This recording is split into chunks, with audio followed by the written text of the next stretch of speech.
नमस्कार साथियों, मैं सूरज छेत्री आप लोग सभी को फार्मिंग इंडिया यूट्यूब चैनल पे स्वागत करता हूं। साथियों, अक्टूबर, नवंबर और दिसंबर इन 3 महीने में कुछ बीमारियां मुर्गियों में सबसे ज़्यादा आते हैं और इन 3 महीनों में कौन से बीमारियां मुर्गियों में सबसे ज़्यादा आते हैं उसके बारे में अभी मैं आप लोगों को इस वीडियो में डिटेल में बताने वाला हूँ। तो प्लीज़ आप लोग ये वीडियो पूरे लास्ट तक ध्यान से देखना। वीडियो में आगे बढ़ने से पहले मैं आप लोग सभी को एक छोटी सी रिक्वेस्ट करना चाहता हूँ। अगर आप लोग इस चैनल पर पहली बार आए हैं तो प्लीज़ चैनल को सब्सक्राइब करके उसमें जो बेल आइकन है उसे भी प्रेस कर लीजिए ताकि सबसे पहले आप लोगों को वीडियो का नोटिफिकेशन मिल जाए। साथियों, अक्टूबर, नवंबर और दिसंबर इन 3 महीने में सबसे ज़्यादा दिखाई देने वाले बीमारियों में 1 नंबर में आता है इन्फेक्शियस क्रोइजा। साथियों, जब मौसम धीरे धीरे बदलने लगता है तब उस समय ये इन्फेक्शियस क्रोइजा बीमार मुर्गियों में सबसे ज़्यादा दिखाई देता है। जो लोग इन्फेक्शियस क्रोइजा बीमार के सिम्टम्स यानी कि लक्षण के बारे में नहीं जानते हैं, मैं उन्हें बता देना चाहता हूं।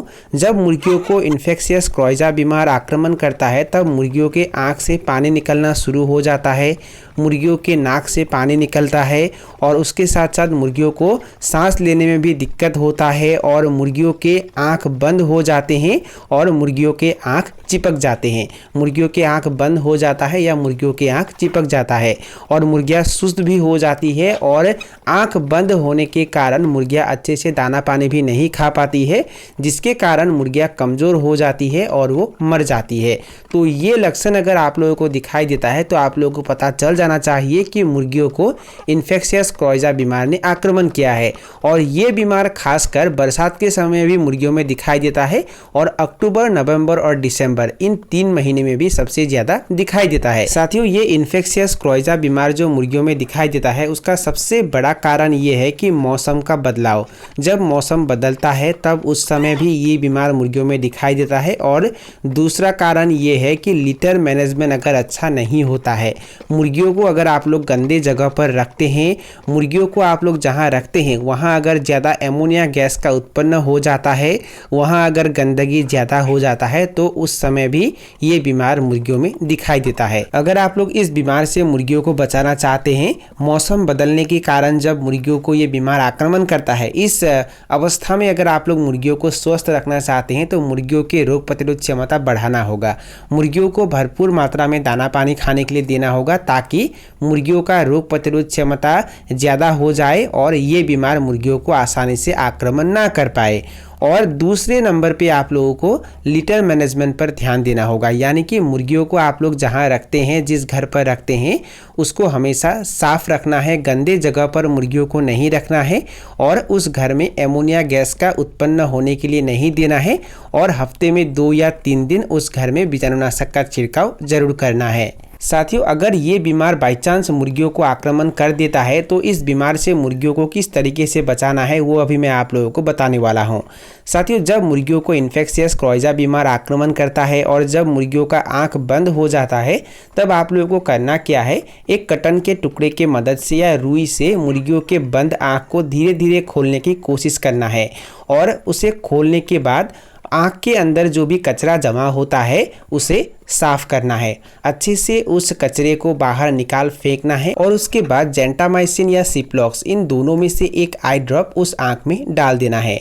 साथियों, ये जेंटामाइसिन या सिप्लॉक्स आई ड्रॉप जो है ये आप लोगों को इंसानों का दवा जहां मिलता है वहां मिल जाएगा और ये आई ड्रॉप लगातार 3 से 4 दिन तक दिन में 2 बार एक बूंद मुर्गियों के आंख में डालना है। इन्फेक्शियस क्रोइजा बीमार से मुर्गियों को बचाने के लिए मुर्गियों को सिप्लॉक्स आई ड्रॉप तो देना ही है और उसके साथ साथ और एक मेडिसिन आप लोगों को खरीदना है।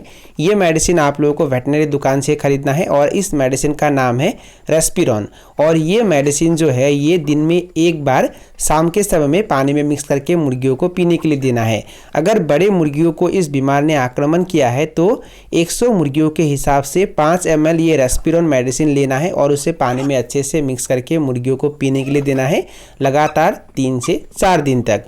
और अगर छोटे चूजों को इस बीमार ने आक्रमण किया है तो 100 चूजों के हिसाब से आप लोगों को 2.5 ml ये रेस्पिरॉन मेडिसिन लेना है और उसे पानी में मिक्स करके चूजों को पीने के लिए देना है लगातार 3 से 4 दिन तक। अक्टूबर, नवंबर और दिसंबर इन 3 महीने में मुर्गियों में सबसे ज़्यादा दिखाई देने वाले बीमारियों में 2 नंबर में आता है रानीखेत। साथियों, ये रानीखेत बीमार जो है ये बहुत ही भयंकर बीमार है और ये बहुत ही तेजी से मुर्गियों में फैलता है और इस बीमार से मुर्गियों को बचाने का सिर्फ एक ही उपाय है और वो है वैक्सीन। साथियों, अगर आप लोग रानीखेत का वैक्सीन सही समय पर सही तरीके से मुर्गियों को कर देते हैं तो इस बीमारी से आप लोग मुर्गियों को बचा पाएंगे। रानीखेत बीमारी से मुर्गियों को बचाने के लिए जो वैक्सीन आता है उस वैक्सीन का प्राइस ज़्यादा नहीं होता है। 100 मुर्गियों के लिए अगर आप लोग वैक्सीन खरीदते हैं उसका प्राइस लगभग 30 से 40 रुपये होता है। तो इसीलिए इस वैक्सीन को देने में कोई भी आलस या कंजूसी नहीं करना है। रानीखेत का जो भी वैक्सीन होता है उसे सही समय पर सही तरीके से मुर्गियों को दे देना है ताकि ये रानीखेत बीमार मुर्गियों को आक्रमण ना कर पाए। अब मैं आप लोगों को बताऊंगा कि रानीखेत बीमार का लक्षण क्या क्या है, यानी कि रानीखेत बीमार का सिम्टम्स क्या क्या है। साथियों, जब मुर्गियों को रानीखेत बीमार आक्रमण करता है तो मुर्गियों का जो कलगी होता है वो काला हो जाता है। मुर्गियों के कलगी लाल रंग के होते हैं, पर जब ये बीमार मुर्गियों को आक्रमण करता है तो मुर्गियों के कलगी काले हो जाते हैं और उसके साथ साथ मुर्गियाँ सुस्त हो जाते हैं। मुर्गियाँ एक ही जगह पर रहते हैं, मुर्गियाँ पंख नीचे करते हैं, मुर्गियाँ दाना पानी खाना कम कर देते हैं और उसके साथ साथ मुर्गियों का जो गर्दन है वो कभी टेढ़ा हो जाता है और मुर्गियाँ कभी हरे बीट करते हैं, कभी पीले रंग के बीट करते हैं, कभी सफ़ेद रंग के बीट करते हैं। और ये लक्षण अगर आप लोगों को दिखाई देता है तो आप लोगों को पता चल जाना चाहिए कि मुर्गियों को रानीखेत बीमार ने आक्रमण किया है। साथियों, अगर आप लोगों ने मुर्गियों को पहले से ही रानीखेत का जो वैक्सीन है वो समय पर सही तरीके से करके रखा हुआ है तो उन मुर्गियों को बाहर जाने के लिए नहीं देना है और बाहर के मुर्गियों को भी आपके फार्म के अंदर आने के लिए नहीं देना है। उसके लिए आप लोगों को नेट की जाली लगाना है या फेंसिंग लगाना है ताकि आपके फार्म के मुर्गियाँ बाहर ना जा सके। अगर आप लोग मुर्गियों को रानीखेत का वैक्सीन करते हैं और अगर उसके बाद भी मुर्गियों को आप लोग बाहर छोड़ देते हैं तो बाहर के मुर्गियों में अगर रानीखेत बीमार होता है तो वो बीमार आपके मुर्गियों को भी आक्रमण करता है। वैक्सीन लगाने का कोई फ़ायदा नहीं होता है। तो वैक्सीन लगाने के साथ साथ आप लोगों को इस नियम का भी पालन करना है। मुर्गियों को बाहर जाने के लिए नहीं देना है और बाहर के मुर्गियों को भी आपके फार्म के अंदर आने के लिए नहीं देना है। अब बहुत सारे लोग शायद ये सवाल करेंगे कि हमने पहले मुर्गियों को रानीखेत का एक भी वैक्सीन नहीं किया था और अब मुर्गियों को रानीखेत बीमार ने आक्रमण किया है और अब इस बीमार से मुर्गियों को बचाने के लिए अगर हम उन्हें रानीखेत का वैक्सीन देते हैं तो ये क्या काम करेगा, मुर्गियाँ क्या स्वस्थ होंगे? साथियों, ये संभव नहीं है। जब मुर्गियों को बीमार आक्रमण कर देता है तब उस समय रानीखेत का वैक्सीन लगाने का कोई फ़ायदा नहीं है। ये आप लोगों को पहले ही करना है जब मुर्गियों को ये बीमार आक्रमण नहीं करता है, यानी कि रानीखेत का वैक्सीन जिस समय में देने को कहा जाता है उस समय अगर आप लोग ये वैक्सीन मुर्गियों को देते हैं तो इस बीमार से आप लोग मुर्गियों को बचा पाएंगे। साथियों, अक्टूबर, नवंबर और दिसंबर इन 3 महीने में सबसे ज़्यादा मुर्गियों में दिखाई देने वाले बीमारियों में 3 नंबर में आता है CRD। CRD का संपूर्ण नाम है क्रॉनिक रेस्पिरेटरी डिजीज़ और इस बीमार में मुर्गियों को सांस लेने में दिक्कत होता है।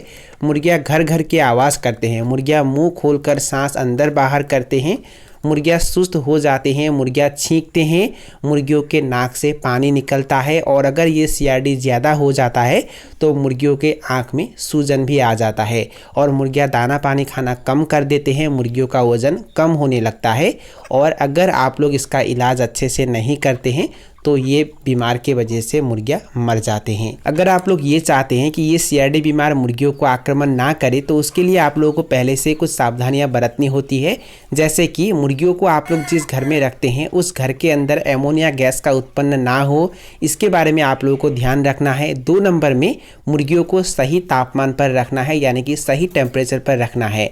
मुर्गियों को अगर ठंड लगता है, बाहर के हवा अगर फार्म के अंदर तक जाता है, ठंड के समय में अगर बाहर का जो हवा है वो फार्म के अंदर तक जाता है तो उसके वजह से भी मुर्गियों को CRD हो जाता है। तो इसीलिए ठंड के समय में पर्दे का इस्तेमाल करना है। शाम होते ही पर्दे से मुर्गी फार्म को ढक देना है और जब धूप निकलता है, सुबह के समय में जब धूप निकल जाता है तब उस समय पर्दे को ऊपर उठा देना है ताकि रात के समय में जो भी गैस जमा होता है वो बाहर निकल सके।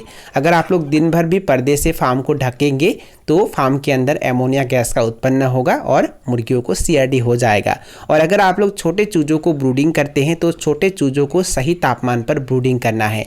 अगर छोटे चूजों को सही तापमान में आप लोग ब्रूडिंग नहीं करेंगे तब उन्हें CRD बीमार होता है और चूजों को अगर कोई भी बीमार आक्रमण करता है तो उन्हें बचाना थोड़ा मुश्किल हो जाता है, क्योंकि छोटे अवस्था में उनका रोग प्रतिरोध क्षमता ज़्यादा नहीं होता है और वो बीमारियों से नहीं लड़ पाते हैं और वो मर जाते हैं। साथियों, चूजों को जो CRD बीमार होता है उसका दूसरा कारण ये है कि चूज़ों को आप लोग जिस घर में ब्रूडिंग करते हैं वहाँ अगर आप लोगों ने बिछावन के तौर पे धान का भूसी या लकड़ी का बुरादा इस्तेमाल किया है और वो अगर ज़्यादा गंदा हो जाता है, उसे अगर आप लोग रैकिंग नहीं करते हैं, उसे अगर आप लोग तुरंत चेंज नहीं करते हैं तो वहाँ से एमोनिया गैस का उत्पन्न होता है और उसके वजह से उन्हें CRD हो जाता है। या अगर आप लोगों ने न्यूज़पेपर के ऊपर चूज़ों को रखा हुआ है और वो न्यूज़पेपर गंदा होने के बाद भी अगर आप लोग चेंज नहीं करते हैं तो उसके वजह से भी चूज़ों को CRD होता है। तो इसीलिए ये गलती आप लोगों को नहीं करना है। अगर आप लोगों ने न्यूज़पेपर के ऊपर चूज़ों को रखा हुआ है तो अगर न्यूज़पेपर गंदा हो जाता है तो तुरंत उसे चेंज कर देना है। अब मैं आप लोगों को बताऊंगा कि अगर बाई चांस मुर्गियों को CRD बीमार आक्रमण करता है तो इस बीमार से मुर्गियों को कैसे बचाना है उसके बारे में। साथियों, अगर आप लोग CRD बीमार से मुर्गियों को बचाना चाहते हैं तो सबसे पहले तो आप लोगों को करना क्या है, वेटनरी दुकान से 2 मेडिसिन खरीदना है। एक मेडिसिन का नाम है रेस्पोनिक प्लस और दूसरा मेडिसिन का नाम है रेस्ट्रिकेल। रेस्ट्रिकेल जो है ये एंटीबायोटिक है और ये दोनों मेडिसिन आप लोगों को खरीद के लाना है। और उसके बाद आप लोगों को करना क्या है, ये रेस्पोनिक प्लस मेडिसिन जो है इसे लगातार 3 से 4 दिन तक दिन में एक बार मुर्गियों के ऊपर स्प्रे करना है। मुर्गियों को आप लोग जिस घर में रखते हैं उस घर में मुर्गियों के उपस्थिति में लगातार 3 से 4 दिन तक दिन में एक बार स्प्रे करना है और लगातार 3 से 4 दिन तक दिन में एक बार ये रेस्पोनिक प्लस मेडिसिन पानी में मिक्स करके मुर्गियों को पीने के लिए देना है। और ये रेस्पोनिक प्लस मेडिसिन का कोर्स जब कंप्लीट हो जाएगा तब उसके बाद आप लोगों को करना क्या है, रेस्ट्रिकेल जो एंटीबायोटिक है इसे लगातार 3 दिन तक दिन में एक बार उन बीमार मुर्गियों को पानी में मिक्स करके पीने के लिए देना है। और एक मेडिसिन का नाम मैं आप लोगों को बताना भूल गया और उस मेडिसिन का नाम है B कॉम्प्लेक्स। आप लोगों को B कॉम्प्लेक्स विटामिन भी खरीदना है और रेस्ट्रिकेल एंटीबायोटिक के साथ B कॉम्प्लेक्स विटामिन अच्छे से पानी में मिक्स करना है और उसके बाद मुर्गियों को पीने के लिए देना है लगातार 3 दिन दिन में एक बार। साथियों, ये रेस्पोनिक प्लस मेडिसिन और ये रेस्ट्रिकेल और B कॉम्प्लेक्स विटामिन मुर्गियों को किस तरीके से देना है वो मेडिसिन में लिखा होता है। जब आप लोग मेडिसिन खरीदते हैं तो वहाँ अच्छे से लिखा होता है और उसी अनुसार आप लोग मुर्गियों को दे सकते हैं। और ये जो मैंने आप लोगों को बताया है कि रेस्पोनिक प्लस मेडिसिन लगातार 3 से 4 दिन तक मुर्गियों की उपस्थिति में मुर्गी घर में अच्छे से स्प्रे करना है और उसके साथ साथ लगातार 3 से 4 दिन तक पानी में मिक्स करके ये मेडिसिन मुर्गियों को पीने के लिए भी देना है। साथियों, यहाँ मैंने आप लोगों को ये बताया है कि लगातार 3 से 4 दिन तक जब मुर्गियों को आप लोग ये मेडिसिन स्प्रे करेंगे उसी दिन मुर्गियों को ये मेडिसिन पीने के लिए भी देना है। अगर आप लोग सुबह के समय में ये मेडिसिन मुर्गियों के ऊपर स्प्रे करते हैं तो शाम के समय में ये मेडिसिन मुर्गियों को पीने के लिए देना है। इसी तरीके से लगातार 3 से 4 दिन तक मुर्गियों के ऊपर स्प्रे भी करना है और मुर्गियों को पीने के लिए भी देना है। और इस तरीके से अगर आप लोग मुर्गियों का इलाज करते हैं तो इस CRD बीमार से मुर्गियों को आप लोग बचा पाएंगे। तो साथियों, यही थे कुछ जानकारी जो मैंने आप लोगों के साथ शेयर किया। और अगर आप लोगों को ये वीडियो पसंद आया और वीडियो से कुछ सीखने को मिला तो प्लीज़ वीडियो को लाइक ज़रूर करना और दोस्तों के साथ और अपने परिवार के साथ वीडियो को शेयर ज़रूर करना। तो साथियों, आज के लिए बाय बाय, मिलते हैं फिर एक ज़बरदस्त वीडियो के साथ।